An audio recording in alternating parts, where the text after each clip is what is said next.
రాజ్కోట్ వేదికగా జరిగిన third టీ20లో England 26 పరుగుల తేడాతో ఇండియాని ఓడించి 5 మ్యాచ్ల టీ20 సిరీస్ లో 2-1తో నిలిచి ఇంగ్లాండ్ సిరీస్ ఆశలని సజీవంగా ఉంచుకుంది. ఇంగ్లాండ్ 4 మ్యాచ్ల తర్వాత మళ్లీ టీ20 మ్యాచ్ గెలిచింది. సూర్య అండ్ గంభీర్ డ్యూయో కాంబోలో ఇండియాకి ఇదే తొలి ఓటమి.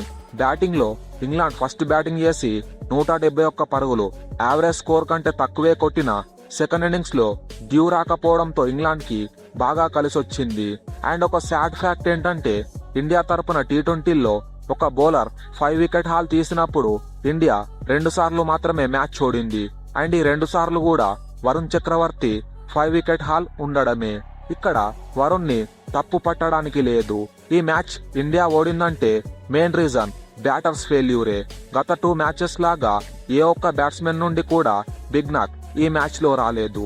మ్యాచ్ విషయానికొస్తే టాస్ గెలిచిన టీమిండియా యాజ్ యూజువల్ గా బౌలింగ్ తీసుకుంది. అండ్ స్కిప్పర్ సూర్య వరుసగా 3వసారి క్రూషియల్ టాస్ గెలిచాడు. గత 2 మ్యాచ్ల్లో టాస్ గెలవడం కలిసొచ్చిన ఇండియాకి ఈ మ్యాచ్ లో అంతగా కలిసి రాలేదు. ఈ మ్యాచ్ కి ఇంగ్లాండ్ సేమ్ ప్లేయింగ్ 11తో బరిలోకి దిగితే ఇండియా ఓన్లీ 1 చేంజ్ తో బరిలోకి దిగింది. ఎవరూ ఊహించని విధంగా హర్షదీప్ కి రెస్ట్ ఇచ్చి మహమ్మద్ షమీని ప్లేయింగ్ 11లోకి తీసుకొచ్చారు. షమీ 435 రోజుల తర్వాత ఈరోజు మళ్లీ ఇంటర్నేషనల్ మ్యాచ్ ఆడాడు. హర్షదీప్ కి రెస్ట్ ఇవ్వడం చాలా మంచి డెసిషన్. ఎందుకంటే అప్కమింగ్ డేస్ లో ఇంగ్లాండ్ తో 3 మ్యాచ్ల ఓడిఐ సిరీస్ తో పాటు కీలకమైన ఛాంపియన్స్ ట్రోఫీ ఉంది. సో ప్లేయర్స్ కి ఇంజురీ అవ్వకుండా కాపాడుకోవడానికి ఇలానే రొటేట్ చేయాలి. టాస్ ఓడి బ్యాటింగ్ కు వచ్చిన ఇంగ్లాండ్ కి ఈ సిరీస్ లో వరుసగా 3వసారి మంచి స్టార్ట్ దొరకలేదు. ఓపెనర్ ఫిల్ సాల్ట్ తన పూర్ ఫామ్ కంటిన్యూ చేస్తూ మరోసారి సింగిల్ డిజిట్ కే అవుట్ అయ్యాడు. 7 బంతుల్లో 5 పరుగులు కొట్టిన సాల్ట్ పాండ్యా బౌలింగ్ లో అభిషేక్ కి క్యాచ్ ఇచ్చి అవుట్ అయ్యాడు. సాల్ట్ అవుట్ అయ్యాక వచ్చిన బట్లర్ తో కలిసి డకెట్ మంచి పార్ట్నర్షిప్ బిల్డ్ చేశారు. ఎస్పెషల్లీ గత 2 మ్యాచ్ల్లో ఫెయిల్ అయిన డకెట్ మాత్రం ఈ మ్యాచ్ లో వరుస బౌండరీస్ తో ఇండియన్ బౌలర్స్ పైన కౌంటర్ అటాక్ చేశాడు.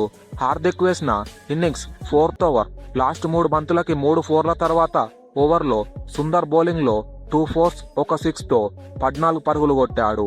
పవర్ ప్లే ముగిసే సమయానికి ఇంగ్లాండ్ కేవలం 1 వికెట్ కోల్పోయి 52 పరుగులు కొట్టింది.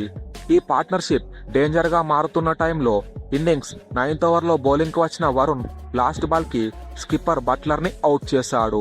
ఎంపైర్ కి క్లారిటీ లేకపోవడంతో మొదట నాట్అవుట్ ఇచ్చిన రివ్యూలో ఇండియాకి ఈ వికెట్ దక్కింది. 22 బంతుల్లో 24 పరుగులు కొట్టిన బట్లర్ 83 పరుగుల వద్ద అవుట్ అవ్వగా ఓవరాల్ గా ఇంగ్లాండ్ సెకండ్ వికెట్ కి బట్లర్ డకెట్ కలిసి 45 బంతుల్లో 76 పరుగులు యాడ్ చేశారు. ఇంట్రెస్టింగ్ ఫ్యాక్ట్ ఏంటంటే ఈ సిరీస్ లో ఇంగ్లాండ్ కి ఇదే ఫస్ట్ 50+ పార్ట్నర్షిప్ కావడం విశేషం. బట్లర్ అవుట్ అయిన నెక్స్ట్ ఓవర్ ఫస్ట్ బాల్ కే డకెట్ కేవలం 26 బంతుల్లో హాఫ్ సెంచరీ కంప్లీట్ చేసుకోగా ఇదే ఓవర్ లో లాస్ట్ బాల్ కి 51 పరుగులు కొట్టిన డకెట్ అక్షర్ బౌలింగ్ లో అభిషేక్ కి క్యాచ్ ఇచ్చి అవుట్ అయ్యాడు. స్పిన్ పిచ్ల పైన బ్రూక్ మరోసారి ఫెయిల్ అవుతూ వరుసగా 3వసారి స్పిన్నర్ బౌలింగ్ లో బౌల్డ్ అయ్యాడు. బ్రూక్ వికెట్ తీసిన బిష్నోయ్ ఈ సిరీస్ లో మొదటి వికెట్ దక్కించుకున్నాడు. ఇంగ్లాండ్ వన్స్ బట్లర్ అవుట్ అయ్యాక మిడిల్ ఆర్డర్ లో మరోసారి కొలాప్స్ అయింది. 83 పరుగులకి 1 వికెట్ తో స్ట్రాంగ్ పొజిషన్ లో ఉన్న ఇంగ్లాండ్ మరో 32 పరుగులు యాడ్ చేసి 5 వికెట్లు కోల్పోయింది. అండ్ ఈ కొలాప్స్ కి మెయిన్ రీజన్ వరుణ్ చక్రవర్తి. ఈ ఇన్నింగ్స్ లో 4 ఓవర్లు వేసి జస్ట్ 24 పరుగులు ఇచ్చిన Varun Buttler, Smith, Overton, Carse, ఆర్చర్లను అవుట్ చేసి మరో 5 వికెట్ హాల్ తీశాడు. వరుణ్ కి టీ20లో ఇది సెకండ్ 5 వికెట్ హాల్. వరుణ్ కి 2 5 వికెట్ హాల్స్ జస్ట్ 16 మ్యాచ్ల్లోనే తీశాడు. కమ్బ్యాక్ తర్వాత వరుణ్ జస్ట్ అన్స్టాపబుల్ గా ఉన్నాడు.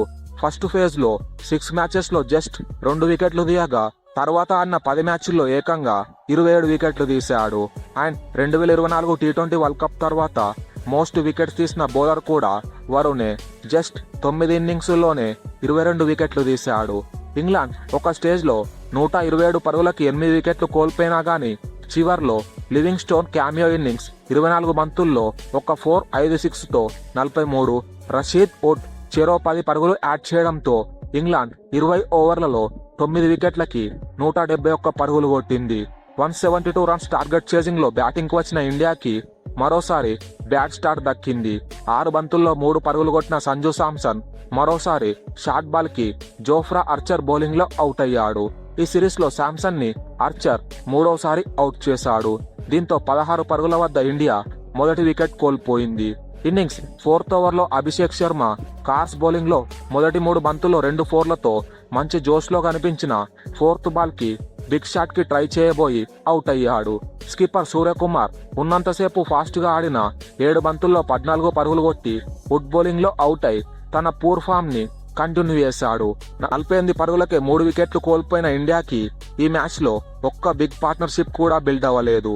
Last match hero Tilak Varma 18 పరుగులు కొట్టి రషీద్ బౌలింగ్ లో బ్రిలియంట్ బాల్ కి బౌల్డ్ అవ్వగా తిలక్ 4 మ్యాచ్ల తర్వాత ఫస్ట్ టైం అవుట్ అయ్యాడు.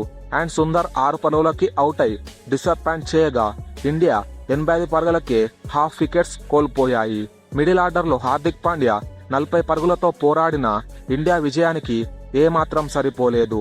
అప్పటికే రిక్వైర్డ్ రన్ రేట్ బాగా పెరిగిపోయింది. తర్వాత వచ్చిన బ్యాటర్స్ ఏమాత్రం పర్ఫార్మెన్స్ చేయలేకపోవడంతో ఇండియా 20 ఓవర్లలో 9 వికెట్లకి 145 పరుగులు కొట్టి 26 పరుగుల తేడాతో మ్యాచ్ ఓడింది. ఇంగ్లాండ్ బౌలర్స్ లో ఓవర్టన్ కి 3, కార్స్ ఆర్చర్ కి చెరో 2 వికెట్లు దక్కాయి. బౌలింగ్ లో 5 వికెట్ హాల్ తీసిన వరుణ్ కి man of the match award దక్కింది. మరి ఇండియా ఈ మ్యాచ్ ఓడడానికి మెయిన్ రీజన్స్ ఏంటి? కామెంట్ చేయండి. Thanks for watching. Have a great day.